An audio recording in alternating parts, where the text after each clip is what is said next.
Assalamualaikum warahmatullahi wabarakatuh.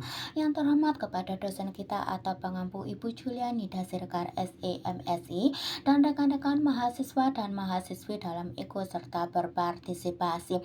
Izinkan saya memperkenalkan diri saya. Nama saya Hartati, nomor NIM 862082300101. Dalam kali ini saya akan mempresentasikan filsafat ilmu pendidikan yang berjudul Penerapan Filsafat Ilmu terhadap Ilmu Pengetahuan.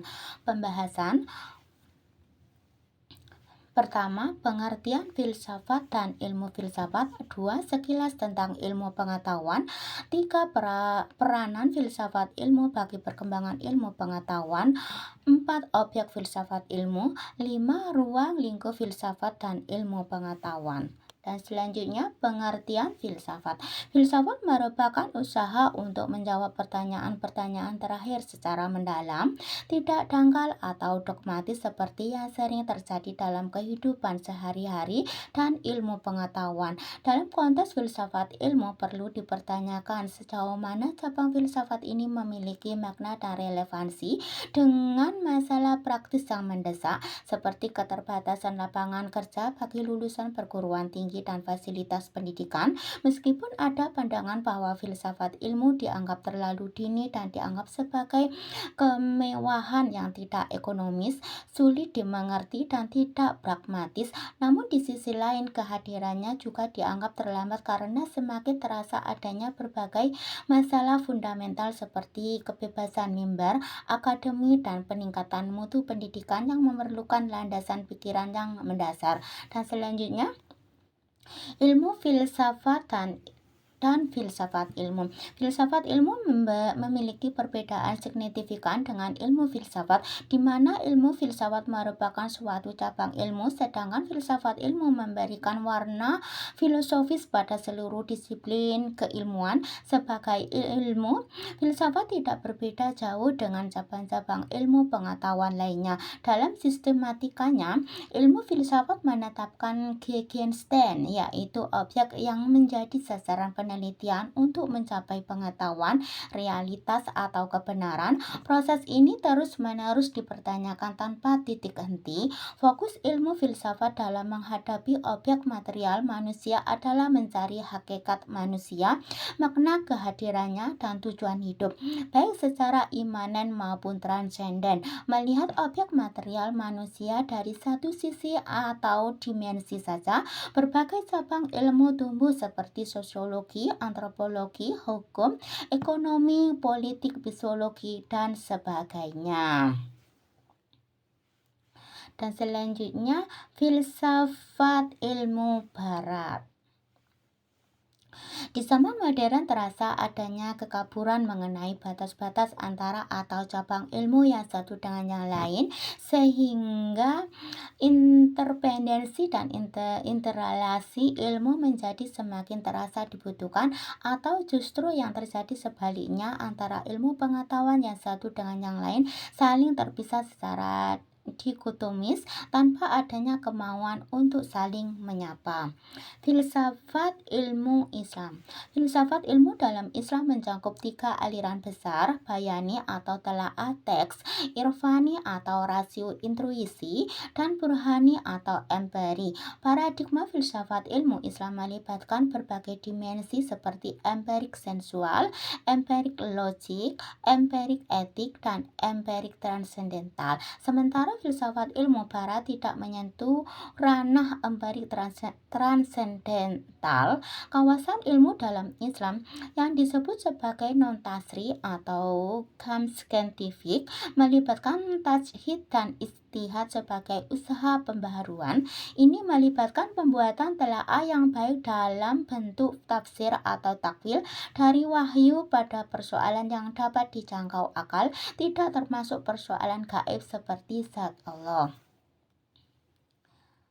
Jalur tradisi keilmuan iptek sekarang dipengaruhi oleh Yunani sebagai Indo ilmu yang lebih konseptual teoritis, sementara pengembangan iptek yang mengintegrasikan rasionalitas dengan pencermatan empirik eksperimental telah ditempuh oleh ilmuwan Islam Andalusia. Pertanyaannya, mengapa Islam tertinggal saat ini? Mengaitkan keterbelakangan tersebut dengan fokus umat Islam pada menyelamatkan hidup di akhirat dan meninggalkan dunia, meskipun Allah menjanjikan kebaikan bagi kehidupan dunia bagi yang beriman. Dan selanjutnya sekilas tentang ilmu pengetahuan. Memahami substansi ilmu pengetahuan. Ilmu pengetahuan merupakan pengetahuan yang dapat diandalkan, sebab tumbuh pengetahuannya bukan saja mempunyai kerangka pemikiran yang logis, melainkan juga telah teruji. Menurut T.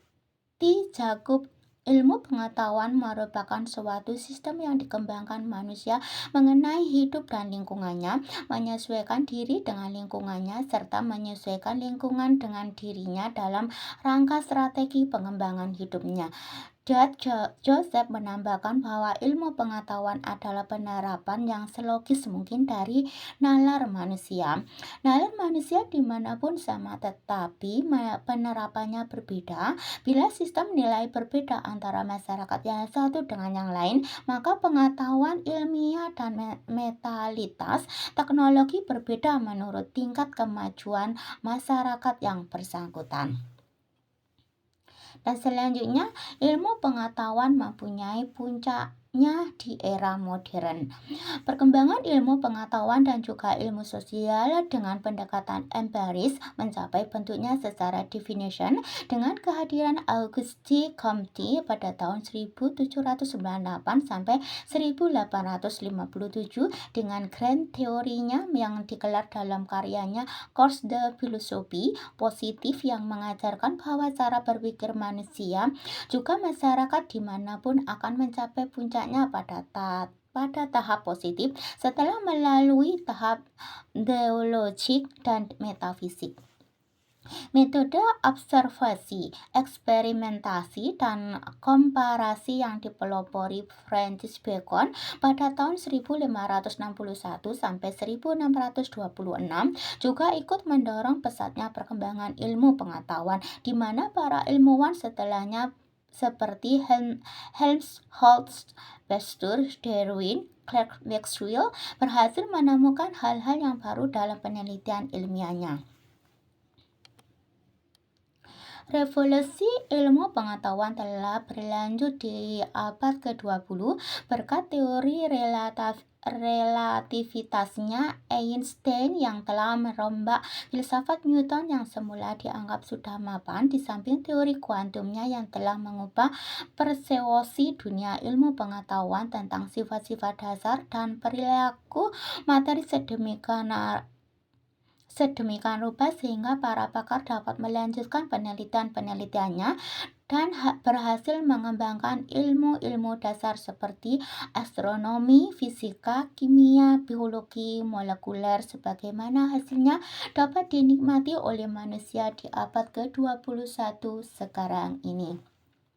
Dan selanjutnya, peranan filsafat ilmu bagi perkembangan ilmu pengetahuan. Pertumbuhan dan perkembangan ilmu pengetahuan dan teknologi atau iptek memberikan dampak ambivalen pada umat manusia, terkadang positif dan terkadang negatif. Van Persson menyoroti hubungan esensial antara pengetahuan, teknik, dan etika sebagai panduan bagi perilaku manusia. Penguasaan ilmu dengan kemampuan prediktifnya diharapkan dapat membantu manusia dalam mengelola kehidupan dan membangun citra masa depan. Masa depan generasi penerus menjadi taruhan yang penting karena mereka perlu siap melanjutkan kepemimpinan yang bijaksana dalam mengelola kehidupan sebagai bangsa yang besar dan terhormat. Oleh karena itu, diperlukan sarana untuk membantu ilmuwan agar menjadi sosok yang bijaksana. Pentingnya landasan yang mendasari perkembangan iptek juga diakui agar kehadirannya lebih banyak memberikan implikasi positif daripada negatif. Dan selanjutnya peranan filsafat ilmu bagi perkembangan ilmu pengetahuan, dilema dan strategi pengembangan ilmu pengetahuan. Kini ilmu telah menjelajahi lingkup yang amat luas dan mendalam hingga menyentuh sendi-sendi kehidupan umat manusia yang paling dasar ya, baik secara individu maupun sosial. Implikasi yang kini dirasakan ialah pertama, ilmu yang satu yang sangat berkaitan dengan ilmu yang lain sehingga sulit ditarik batas antara ilmu dasar dan ilmu terapan, antara teori dan praktis. Kedua, dengan semakin kaburnya batas tadi timbul permasalahan sejauh mana sang ilmuwan terlibat dengan etik dan moral. Ketiga, dengan adanya implikasi yang begitu luas dan dalam terhadap kehidupan umat manusia, timbul pula permasalahan akan makna ilmu itu sendiri sebagai sesuatu yang membawa kemajuan atau makna sebaliknya.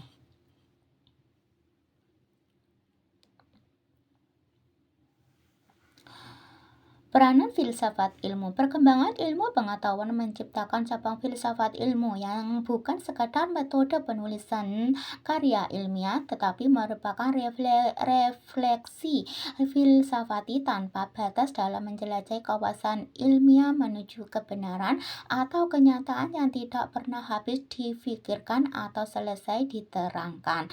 Filsafat ilmu menuntut manusia memiliki kemampuan untuk tidak hanya menjadi konsumen ilmu orang lain, tetapi juga menghindari distorsi ilmiah melalui pemahaman dan penguasaan bahasa yang kuat. Tugas filsafat ilmu adalah mengembangkan kecanggihan konseptual pada pangkalnya yang sederhana namun fundamental, membentuk hubungan antara klaim objektif dengan kekuasaan dan keuntungan, serta membantu dalam proses pemahaman dan peningkatan diri serta masyarakat. Peranan filsafat ilmu. Fungsi filsafat dalam perkembangan ilmu pengetahuan diantaranya pertama, sebagai alat mencari kebenaran dari segala fenomena yang ada. Dua, mempertahankan, menunjang dan melawan atau berdiri netral terhadap pandangan filsafat lainnya. Tiga, memberikan pengertian tentang cara hidup, pandangan dunia, dan pandangan hidup. Empat, menjadi inspirasi atau pedoman untuk kehidupan di berbagai aspek.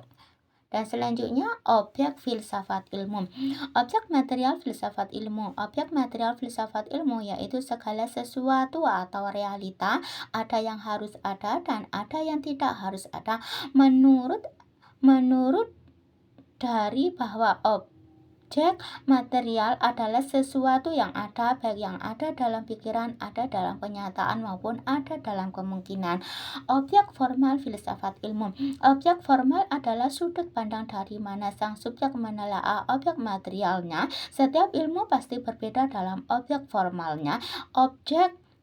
Objek formal filsafat ilmu adalah hakikat ilmu pengetahuan, yang artinya filsafat ilmu lebih menaruh perhatiannya terhadap problem mendasar ilmu pengetahuan, seperti apa hakikat ilmu pengetahuan, bagaimana cara memperoleh kebenaran ilmiah, dan apa fungsi ilmu itu bagi manusia. Dan selanjutnya, ruang lingkup filsafat dan ilmu pengetahuan. Pertama, filsafat tentang pengetahuan. Dua, filsafat tentang keseluruhan kenyataan. Tiga, filsafat tentang tindakan. Dan selanjutnya, ruang lingkup filsafat dan ilmu pengetahuan. Filsafat tentang pengetahuan. A. Epistemologi. Epistemologi berasal dari kata epistem yang berarti pengetahuan dan logos yang berarti ilmu. Pertanyaan-pertanyaan tentang kemungkinan-kemungkinan pengetahuan, tentang batas-batas pengetahuan, tentang asal dan jenis-jenis pengetahuan, hakikat dan pengetahuan, dan sumber pengetahuan. Dengan kata lain, epistemologi adalah suatu cabang filsafat yang membahas tentang tata cara, teknik, atau prosedur mendapatkan ilmu dan keilmuan adalah dengan metode non-ilmiah, metode ilmiah, dan metode problem solving. Dan selanjutnya, ruang lingkup filsafat dan ilmu pengetahuan.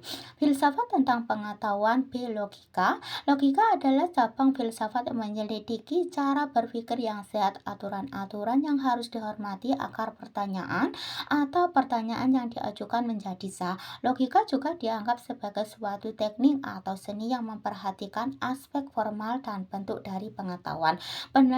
Penalaran merupakan proses berpikir yang menghasilkan pengetahuan. Untuk memastikan kebenaran dari pengetahuan yang dihasilkan, proses berpikir tersebut harus dilakukan sesuai dengan cara tertentu yang disebut logika. Lapangan dalam logika mencakup asas-asas yang menentukan pemikiran yang lurus, sehat, dan benar. Dan selanjutnya, ruang lingkup filsafat dan ilmu pengetahuan. Filsafat tentang pengetahuan masih kelanjutan dari logika. Objek logika adalah berpikir yang dalam konteks ini merujuk pada kegiatan pikiran manusia. Dengan berpikir, manusia mengelola dan mengolah pengetahuannya yang dimilikinya dengan mempertimbangkan, menguraikan, membandingkan, dan menghubungkan pengertian satu dengan yang lain. Dalam logika, berpikir dievaluasi dari sudut kelurusan dan ketepatannya karena berpikir yang lurus dan tepat merupakan objek formal logika. Dan selanjutnya C. Kritik ilmu-ilmu. Dalam zaman kuno di Yunani, di samping filsafat hanya dibedakan 4 ilmu, yaitu logika, ilmu pasti, ilmu pesawat, dan kedokteran. Kedokteran dan logika lebih dipandang sebagai seni atau keahlian daripada sebagai ilmu. Kebentukan ilmu yang dibeda-bedakan sekarang berasal dari zaman Renaissance atau lahir pada gelombang kedua, yaitu sekitar 1800 dan sesudahnya, misalnya sosiologi, fisiologi, dan psikoanalis masih sangat muda. Ilmu-ilmu seperti ekologi atau ilmu keseimbangan lingkungan hidup dan lebih mudah lagi. Dan selanjutnya, ruang lingkup filsafat dan ilmu pengetahuan. Filsafat tentang keseluruhan kenyataan. A. Metafisika umum. Metafisika umum atau ontologi berbicara tentang segala sesuatu sekaligus, lalu itu hanya mungkin kalau komprehensi perkataan-perkataannya kecil sekali. Metafisika umum hanya berbicara tentang segala sesuatu sejauh itu adanya segala sesuatu merupakan suatu segi dari kenyataan yang mengatasi semua perbedaan antara benda-bendaan, makhluk hidup, antara jenis-jenis dan individu-individu. Semua benda, tumbuh-tumbuhan, binatang, dan orang merupakan pengada. Kata Yunani untuk pengada adalah on. Oleh karena itu, pengetahuan tentang pengada-pengada sejauh mereka ada disebut ontologi. Sampai sekarang dibedakan 4 jenis kepercayaan ontologis, yaitu ateisme, agnostisisme, panteisme, dan teisme. Dan selanjutnya, ruang lingkup filsafat dan ilmu pengetahuan. Filsafat tentang keseluruhan kenyataan B. Metafisika khusus. Pertama, teologi metafisik berhubungan erat dengan ontologi. Dalam teori ini diselidiki apa yang dapat dikatakan tentang adanya Allah, lepas dari agama, lepas dari wahyu. 2. Antropologi, cabang filsafat ilmu yang menjelas tentang manusia. 3. Kosmologi. Kosmologi menjelaskan tentang dunia atau semesta. Dan selanjutnya, ruang lingkup filsafat dan ilmu pengetahuan. Filsafat tentang tindakan. Etika atau dalam Islam dikenal akhlak adalah ilmu yang membahas perbuatan baik dan perbuatan buruk manusia sejauh yang dapat dipahami oleh pikiran manusia. Etika berasal dari bahasa Yunani yang terdiri dari 2 kata, ethos dan etikos. Etis berarti sifat, watak, dan kebiasaan, sedangkan etikos berarti susila, keadaban, atau perbuatan dan kelakuan yang baik. Estetika adalah cabang filsafat yang membicarakan masalah seni atau art dan keindahan atau beauty. Istilah ini berasal dari bahasa Yunani aesthesis yang berarti penyerapan inderawi, pemahaman intelektual, atau bisa juga berarti pengalaman spiritual. Dengan kata lain, estetika merupakan studi filsafat yang mempersoalkan atau mengkaji hal ihwal nilai keindahan.